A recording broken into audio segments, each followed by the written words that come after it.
Hi everyone, it's Mary from Joyful and Mary Quilting, and welcome to this month's session of Mary's Threads Ask a Quilter.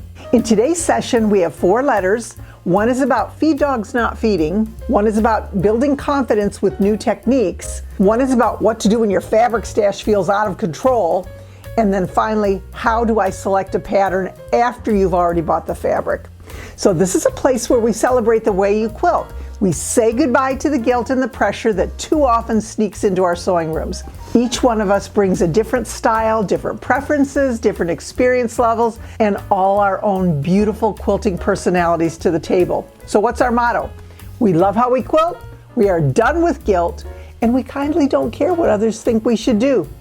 We're going to keep the letters anonymous for privacy, but I'll give each quilter a fun pseudonym that fits their story. And these are actual letters that you have written to me and I have answered. So letter number 1.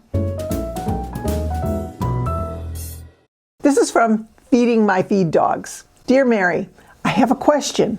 Can the feed dogs on the top wear out or get smoother so that they don't help pull the fabric through? Sometimes I feel like I have to push the fabric under the foot. So here's my reply. Dear Feeding My Feed Dogs, that is a great question.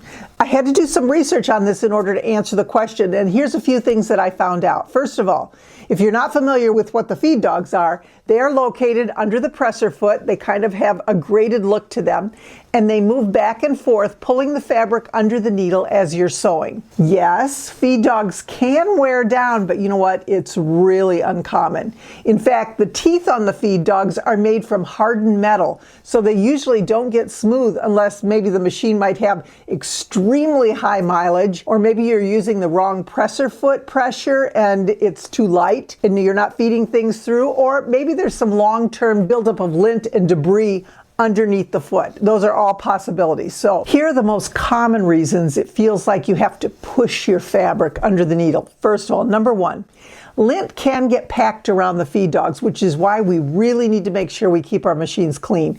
Even a thin layer of lint can reduce how well they grip. So you'll want to give the area a good clean regularly. You can use brushes. These I just bought off the internet. They can dig down in there and get some of that lint out. There's all sorts of different sizes for those. You can use tweezers where you can grab some of the bigger hunks. And then you can also use one of the little quilting vacuums for sale on various quilting shop websites. Now you want to make sure you don't spray air into your sewing machine. There are those compressed air canisters. You don't want to do that because that can just drive the lint further in. So don't use those, but any of the others will work. A good brush. There are all sorts of things. People use makeup brushes, several different items that will help you keep that area clean, especially around those feed dogs. Number 2, your presser foot pressure could be too light. The presser foot can be adjusted as to how heavy you want it on your fabric. Most people don't know that. Check your user manual to see where that presser foot should be sitting and then adjust it if needed. It will tell you how to do that. If you can't figure that out, contact someone who sells your machine and they can tell you how to do that. There are times when the feed dogs just can't pinch the fabric against the foot to move it forward because that presser foot just isn't down far enough. So our presser foot, mine comes off, but it needs to be adjusted on occasion, and you can figure out how to do that just by checking in your user manual or with someone who services your machine. Number 3, you're using the wrong presser foot. There are some presser feet, maybe like the slippery satin stitch foot, that does not provide the same traction as a regular presser foot that you would use for quilting. So you want to be careful that you're not putting those specialty feet on your machine until you really know how to use them. Sometimes just switching back over to the standard foot can make a huge difference, so you might want to check that out first. Number 4, fabric type. Keep in mind that very thick or very slick or very bulky seams sometimes need a little help, especially on older domestic machines. For example, if I'm making this pinwheel block, that center intersection can be quite bulky, and sometimes the machine just stops and you can't push it through. So what is it that I can do without just having the machine sit there making those little teeny stitches? I can use my stiletto, and this is just a pointed tool that you use. I guide my fabric with my left hand and I push with my right hand using the stiletto to help it go underneath the foot and sew. You can also check your foot. Standard universal presser foot has a little black button on the side, and if you take a look at this, you can see it here. When it's getting close to those bulky seams, what you can do is push that in, and it actually keeps the foot from going up and down and slides over the fabric. So that's also helpful. The other thing you can do is you can take a small piece of fabric, fold it up, and put it behind your presser foot to even out that foot so that it's not tipped up or down, and that will also help you guide. Check out Karen Brown's video. She has a great one on using that little piece of fabric in order to help her with those bulky seams. Number 5, worn feed dogs. Okay, as I said, rare, but it is possible. So if you've got an older machine or a machine that's been really used, if the teeth on the feed dogs look visibly rounded or shiny, or if you tried everything above and you still have issues, your feed dogs may be worn. Most brands sell replacement feed dogs, and a tech or your machine repair person can help swap them out for you quickly. So I hope that helps. Letter number 2 from Nervous Newcomer. Dear Mary, I am very interested in learning to quilt, but I am intimidated by all the precise cutting, trying to sew accurate seams, and how to sew pieces together without making a mistake. What's the best way to start? Signed, Nervous Newcomer. So here's my reply. Dear Nervous Newcomer, as a new quilter, the first thing I would do would be to start with a very simple block. You might consider starting with a 4-patch or even a 9-patch. That way you can learn the basic techniques without feeling committed to a huge quilt. In addition, a simple quilting course from a reputable teacher can be very helpful, so you know exactly what to expect. So I have 3 suggestions for you. First of all, we have on our website, joyfulandmerryquilting.com, a free workshop called How to Create the Perfect Quilt Block Every Time. It's 5 basic tips, there are videos and accompanying handouts, and it will walk you through the very basics of creating a quilt block and what you can do to get that accuracy going and a nice looking block when you're finished. My second option would be we have a simple course, and it's called Close Quarters, and this is the quilt right here that you will be making. In fact, when you register for the course, you'll get the pattern, and you will also get accompanying step-by-step videos where you can sew right along with me, and it's really a beautiful quilt. It's very simple, and it is made from a basic 4-patch block. So you'll learn all the tricks and techniques in order to create that perfect block, as you can see here, and a beautiful quilt in the end.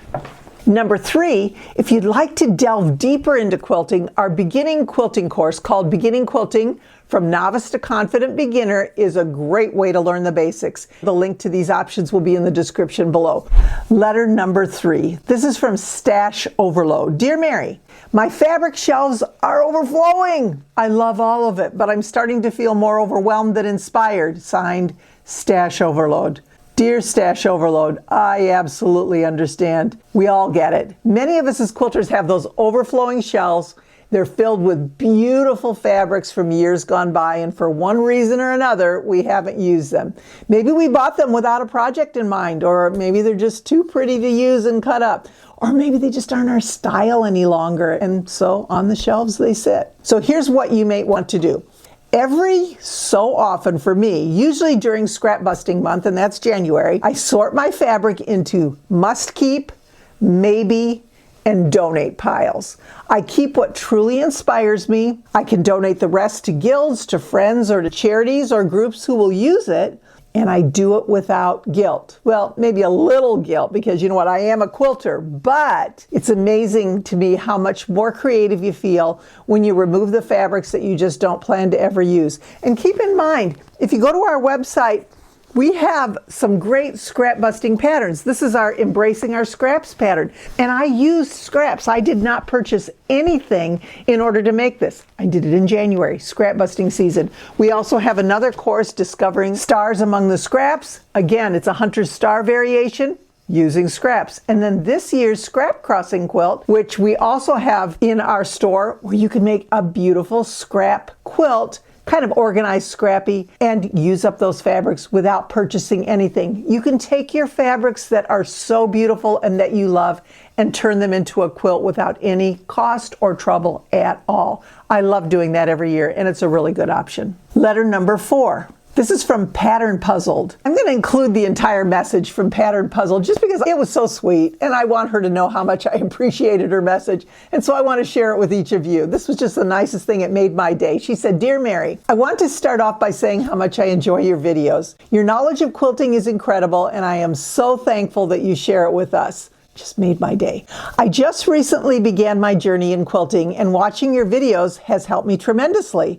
I also love your enthusiasm. It's so infectious." Quilters are just that way, aren't they? We are enthusiastic about our craft. So thank you so much for your kind words. But continuing on, she says, "Out of the 3 girls in my family, sad to say, I definitely did not get the artistic gene my sisters were blessed with. I tell my boys that I am color stupid and acknowledge that fact.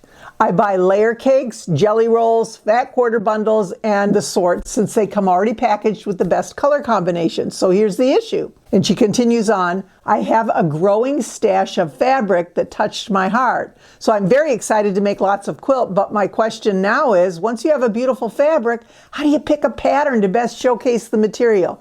Any suggestions would be most welcome. Thank you, Fabric Frazzled." So here's my reply. "Dear Fabric Frazzled, thank you so much for your kind words and for sharing your fabric preferences. I also purchase a lot of pre-cuts. I have layer cakes. I have charm packs. I have lots and lots of fat quarter bundles. And when it comes to using them, however, there are just so many options. So here's a couple that you might want to try out. First of all, when a fabric line, a particular one, is released, many of the companies will have suggested patterns on their website that you can usually download for free, and I have a few here I'm going to show you.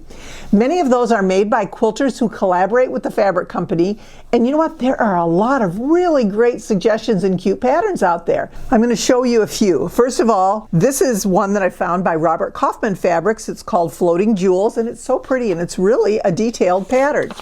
Here's another one called Baked Alaska. It's by Moda, and if you go to Moda, they call it their bakery. They have all sorts of ways to use their pre-cuts. This one is by Fat Quarter Shop. This one's called Prairie Time Quilt, but they have a ton of free patterns on Fat Quarter Shop as well that you can go to and then use all the different pre-cuts that they offer. If you don't have that particular pre-cut, that's okay. You can use anything you want with it, but the pattern is really good and it's free. Another one I found, this one's by Riley Blake Designs, and it's called Penelope Rose. And you can, again, use any fabrics you want, but it's a really cute pattern. And then the last one I found by Riley Blake Design is the Pre-Cut Party Quilt. And again, just a really easy, simple pattern that will take you through the steps of creating those beautiful quilts using the pre-cuts that you've already bought, or even just give you some suggestions or ideas. You want to check the designer's blog or website because that can be a good place to look. Check the fabric company, the manufacturer, see what they have. And one of the things that I feel is really important, you want somebody who's reputable. You want to make sure that you check the reviews before you print out and make the pattern. I'm telling you, there are so many great patterns out there, but it's so simple, and I know as a designer, for a mistake to creep in and take over. You want to make sure that you look. Usually if there are errors in the pattern, they will tell you that. In the reviews also, people will tell you. So if you find one and everyone says, great pattern, went together simply, that's the one I would select first, especially if you're a beginning quilter. Go to a reputable company, Moda, Me and My Sister's Design, Sherry and Chelsea, Fat Quarter Shop, Riley Blake, all of those Robert Kaufman, great companies. Hopefully they will help you get started and you'll enjoy those fabrics. I'm going to give you a caution here, especially as a new quilter. Be really careful of those AI generated patterns. I have a whole video on that subject that you may want to look at. There are patterns out there that have not been tested, that have been generated by AI. You will have so much frustration and fabric loss, in addition to money wasted, if you go with something that has not been tried and true. So be really careful. Again, as I said, reputable companies. By the way, the link to the close quarters quilt, this one, is listed in the description below, or you can go to joyfulandmerryquilting.com, click on store, and you can take a look at everything that we have to offer. If you enjoyed today's session, please click like and subscribe to the Joyful and Merry Quilting YouTube channel so you don't miss the next one. And if you have a question, a story, or a comment that you'd like to share, please send me an email. Email mary@joyfulandmaryquilting.com or leave a comment on this video, and your letter might be featured in a future session. We love how we quilt, we are done with guilt, and we kindly don't care what others think we should do. I am always trying to be joyful, but I will always be Mary. Thank you so much for joining me.